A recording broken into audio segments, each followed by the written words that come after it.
Welcome students. This is the next video lecture on the topic mechanical properties of the fluids. आता पाठीमागचे जे काही online lectures झालेले आहेत त्याच्यामध्ये ह्याच्या अगोदरचे महत्त्वाचे आर्टिकल्स आपण पूर्ण केलेली आहेत आणि ह्याच्याशी रिलेटेड थोडासा जो काही पार्ट जो आहे तो पार्ट मी एक्सप्लेन केलेला आहे. ठीक आहे. आता आपण ह्या ठिकाणी एक क्वेश्चन पाहणार आहोत.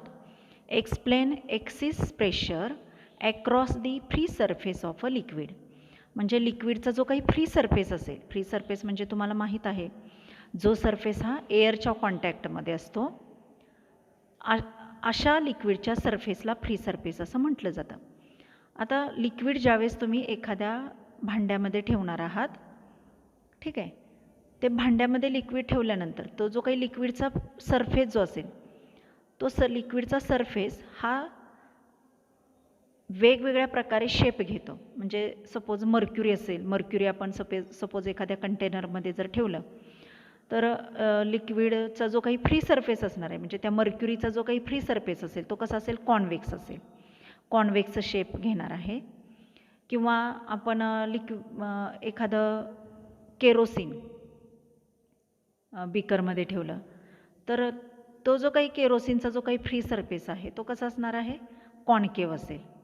आणि सपोज आपण प्युअर वॉटर घेतलं बीकरमध्ये तर प्युअर वॉटरचा जो काही फ्री सरफेस असेल तो कसा असणार आहे, परफेक्टली हॉरिझॉन्टल किंवा प्लेन सरफेस असणार आहे. ठीक आहे. आता अशा लिक्विडच्या जे काही वेगवेगळे ज्या पॉसिबिलिटी आहेत शेपच्या बाबतीत किंवा फ्री सरफेसचा जो काही शेप आहे त्या वेगवेगळ्या ज्या काही 3 पॉसिबिलिटी आहेत, प्लेन सरफेस, कॉन्व्हेक्स सरफेस किंवा कॉन्केव सरफेस. आता ह्या तिन्हीच्या बाबतीत तो जो काही लिक्विडचा फ्री सरफेस असेल त्याच्यावरती असणारं जे काही प्रेशर असेल त्या प्रेशरबद्दल तुम्हाला ह्या ठिकाणी एक्सप्लेनेशन द्यायचं आहे. ठीक आहे. आता ह्याच्यासाठी काय करावं लागेल तर तुम्हाला 2 मॉलिक्युल्स कन्सिडर करावे लागणार आहेत. हे 2 मॉलिक्युल्स कुठं कन्सिडर करणार आहात तर मॉलिक्यूल ए हा लिक्विडच्या वरती एअर मॉलिक्यूल असेल तो कन्सिडर करणार आहात आणि दुसरा मॉलिक्यूल आहे मॉलिक्यूल बी जो लिक्विड सरफेसच्या थोडासा खाली लिक्विडचा मॉलिक्यूल तुम्ही कन्सिडर करणार आहात. म्हणजे मॉलिक्यूल ए हा एअरचा मॉलिक्यूल आहे, तो लिक्विड सरफेसच्या वरती आहे आणि मॉलिक्यूल बी हा लिक्विडच्या आतमध्ये आहे, लिक्विड सरफेस फ्री सरफेसच्या थोडासा खालच्या बाजूला आहे आणि तो लिक्विडचा मॉलिक्यूल आहे. ठीक आहे. आता ह्या ठिकाणी आपण मॉलिक्यूल बीच्या बाबतीत पाहणार आहोत. इथं काय दिलेलं आहे बघा, every molecule on a liquid surface experiences 2 types of forces. म्हणजे फॉर एक्झाम्पल मॉलिक्यूल बीवरती 2 टाईपचे फोर्सेस ॲक्ट होतात. आता कोणकोणते 2 टाईपचे फोर्सेस तर एक आहे tangential force due to the surface tension. कारण मॉलिक्यूल बी हा सरफेसवरती आहे म्हणून मॉलिक्यूल बीवरती सरफेस टेन्शनमुळे जो काही फोर्स ॲक्ट होईल तो फोर्स कोणता असणार आहे, टेंजेन्शियल फोर्स असणार आहे. ठीक आहे. आणि हा टेंजेन्शियल फोर्स मॉलिक्यूल बीवरती ॲक्ट होईल. ठीक आहे. आणि आता 2 नंबरचा फोर्स कोणता तर force due to the atmospheric pressure. Molecule बीवरती ॲटमॉस्फेरिक प्रेशरसुद्धा ॲक्ट होणार आहे कारण मॉलिक्यूल बी हा एअरच्या जवळ आहे. ठीक आहे. म्हणजे सरफेसच्या जवळ आहे म्हणून मॉलिक्यूल बीवरती ॲटमॉस्फेरिक प्रेशरसुद्धा काय होणार आहे, ॲक्ट होणार आहे. म्हणजे मॉलिक्यूल बीवरती एक ड्यू टू दी सरफेस टेन्शनमुळे फोर्स ॲक्ट होईल, ज्याला आपण काय म्हणतो टेंजेन्शियल फोर्स, ज्याला आपण FT नोटेशननी ह्या ठिकाणी डिनोट केलेलं आहे, दाखवलेलं आहे. आणि बीवरती दुसरा एक फोर्स आहे ज्याला आपण ॲटमॉस्फेरिक प्रेशर असं म्हणणार आहात, F ॲटमॉस्फेरिक. ठीक आहे. आता पुढं इथं स्पेलिंग मिस्टेक झालेली आहे, ATMO पाहिजे. ठीक आहे, ते करेक्ट करा. आता पुढं तुम्हाला सांगता येईल प्लेन सरफेस जो आहे त्या प्लेन सरफेसच्या बाबतीत काय सांगता येईल बघा. तर मॉलिक्यूल बीच्या बाबतीत आपल्याला खास करून स्टडी करायचं आहे. तर मॉलिक्यूल बी जो आहे तो मॉलिक्यूल बी कुठं आहे तर सरफेसवरती आहे आणि मॉलिक्यूल बीवरती सरफेस टेन्शनमुळे जो काही ॲक्ट होणारा जो काही फोर्स जो आहे तो सर्व बाजूनी कसा असणार आहे, इक्वल असणार आहे आणि हॉरिझॉन्टली ॲक्ट होणार आहे. म्हणजे मॉलिक्यूल बी हा हॉरिझॉन्टली सर्व बाजूनी इक्वली ओढला जाईल. ठीक आहे. आणि तो हॉरिझॉन्टली ओढला जाणार आहे. ॲक्टिंग इन अपोजिट डायरेक्शन म्हणजे मॉलिक्यूल बीवरती जे काही सरफेस टेन्शनमुळे जे काही टँजेन्शियल फोर्सेस ॲक्ट होणार आहेत ते कसे असणार आहेत, equal in magnitude and opposite in direction. म्हणजे अपोजिट इन डायरेक्शन असल्यामुळं काय होणार आहे, ते एकमेकाला कॅन्सल होतील आणि मॉलिक्यूल बीवरती जो काही सरफेस टेन्शनमुळं जो काही टँजेन्शियल फोर्स ॲक्ट होणार आहे तो किती असणार आहे, 0 असणार आहे. ठीक आहे. म्हणजे मॉलिक्यूल बीवरती आता फक्त कोणता फोर्स राहिला तर ॲटमॉस्फेरिक प्रेशर राहिला किंवा ॲटमॉस्फेरिक फोर्स राहिला. म्हणजेच मॉलिक्यूल एवरती सुद्धा ॲटमॉस्फेरिक प्रेशर आहे आणि मॉलिक्यूल बीवरती सुद्धा फक्त ॲटमॉस्फेरिक प्रेशर आहे. ठीक आहे.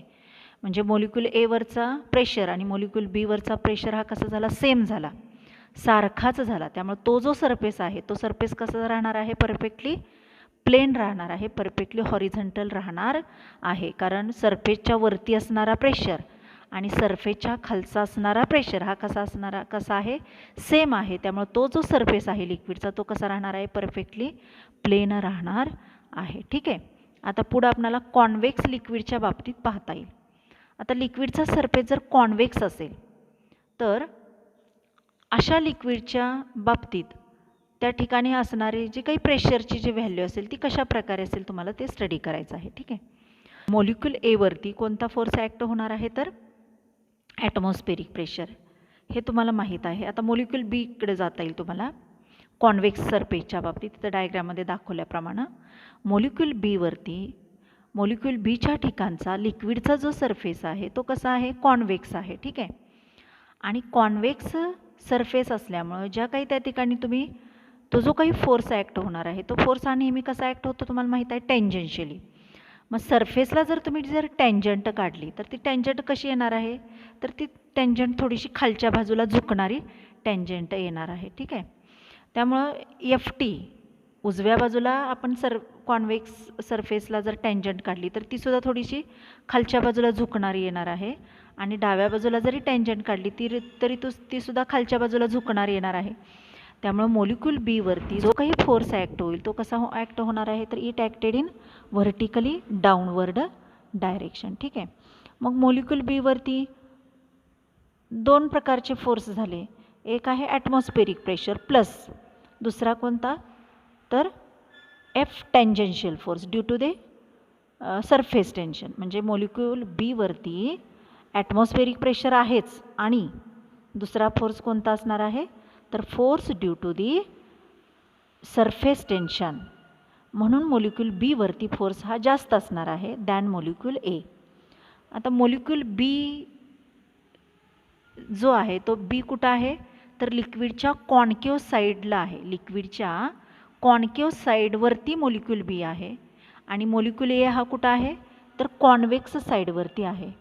आणि मॉलिक्यूल बीवरती प्रेशर हा जास्त आहे आणि मॉलिक्यूल एवरती हा प्रेशर कमी आहे. म्हणजेच काय सांगता येईल ह्या कॉन्व्हेक्स लिक्विड सरफेसच्या बाबतीत काय सांगता येईल तुम्हाला तर pressure on the concave side is greater than convex side. कारण बीवरती प्रेशर जास्त आहे, एवरती प्रेशर कमी आहे.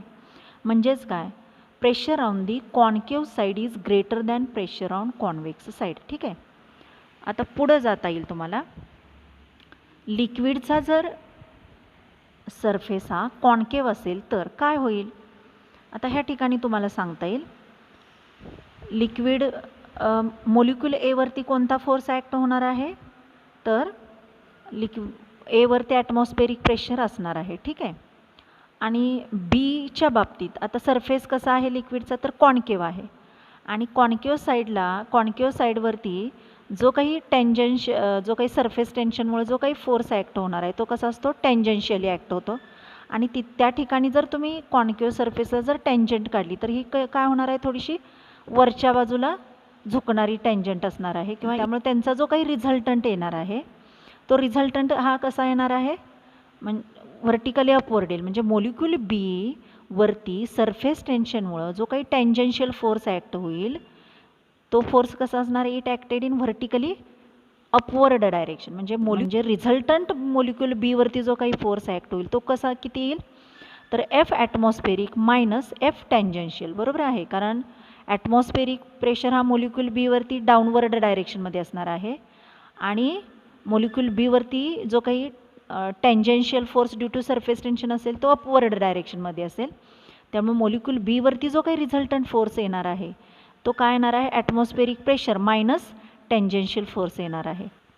आणि मॉलिक्यूल एवरती कोणता फोर्स असणार आहे, तर ॲटमॉस्फेरिक फोर्स असणार आहे किंवा ॲटमॉस्फेरिक एवढं प्रेशर असणार आहे. ठीक आहे, म्हणजे मॉलिक्यूल बीवरचा प्रेशर हा कमी आला आणि मॉलिक्यूल एवरचा प्रेशर काय झाला, जास्त आला. ठीक आहे, आता मॉलिक्यूल बी हा कॉन्वेक्स साईडवरचा मॉलिक्यूल आहे, डायग्रॅममध्ये दिसते तुम्हाला. आणि मॉलिक्यूल ए हा कोणत्या साईडवरचा मॉलिक्यूल आहे, तर कॉन्केव शेपवरचा मॉलिक्यूल आहे, लिक्विडच्या कॉन्केव शेपवरचा मॉलिक्यूल आहे. म्हणजेच काय, तर मॉलिक्यूल एवरती प्रेशर जास्त आणि मॉलिक्यूल बीवरती प्रेशर कमी. म्हणजे कॉन्केव साईडवरती प्रेशर जास्त आणि कॉन्वेक्स साईडवरती प्रेशर हा काय झाला, कमी झाला. म्हणजेच काय, तर लिक्विडचा सरफेस हा कॉन्वेक्स असेल किंवा कॉन्केव असेल, या दोन्हीही केसमध्ये कॉन्केव साईडवरती प्रेशर हा नेहमी कसा राहणार आहे, जास्त राहणार आहे. ठीक आहे, म्हणजेच काय, तर इथं दाखवल्याप्रमाणे ह्या ठिकाणी मॉलिक्यूल बी हा कॉन्केव साईडवरती आहे आणि कॉन्केव साईडवरती प्रेशर किती आहे, F atmospheric plus F T. आणि एवरती फक्त ए ॲटमॉस्फेरिक आहे, एफ ॲटमॉस्फेरिक प्रेशर आहे. म्हणजे बी मॉलिक्यूलवरती प्रेशर जास्त आला, म्हणजे कॉन्केव साईडवरती प्रेशर जास्त आला. ठीक आहे, आणि आता इथं कॉन्केव साईडवरती बघता येईल, बीवरती प्रेशर किती आहे, F atmospheric minus F tangential. आणि मॉलिक्यूल एवरती कोणता, एफ ॲटमॉस्फेरिक प्रेशर आहे. म्हणजे कॉन्केव साईडवरती एवरती प्रेशर जास्त, म्हणजे कॉन्केव साईडवरती प्रेशर जास्त आला आणि बी म्हणजे कॉन्वेक्स साईडवरती प्रेशर हा कमी आला. म्हणजेच काय, तर लिक्विडचा सरफेस कसाही असू दे, कॉन्वेक्स असू दे किंवा कॉन्केव असू दे, त्यातली कॉन्केव जी बाजू असेल लिक्विडची त्या साईडचा प्रेशर हा नेहमी कसा असतो, जास्त असणार आहे. तुम्हाला माहीत असलंच पाहिजे. त्याच्याशिवाय पुढची जी काही ह्याच्यावरती जी काही ॲप्लिकेशन्सवरती असणारी डिपेंडंट जी काही एक्झाम्पल्स आहेत ते एक्झाम्पलचं एक्सप्लेनेशन तुम्हाला समजणार नाही. म्हणजेच ह्याच्यावरून एक लक्षात ठेवायचं आहे की लिक्विडचा सरफेस हा कॉन्केव असेल किंवा कॉन्वेक्स असेल, कॉन्केव साईडवरती नेहमी प्रेशर हा कॉन्वेक्स साईडपेक्षा जास्त असणार आणि असणारच आहे. ठीक आहे, आता ह्या ठिकाणी आपण काय करूया, थांबूया आणि नेक्स्ट लेक्चरला तुम्हाला नेक्स्ट आर्टिकल जे आहे त्या आर्टिकलची सुरुवात केली जाईल.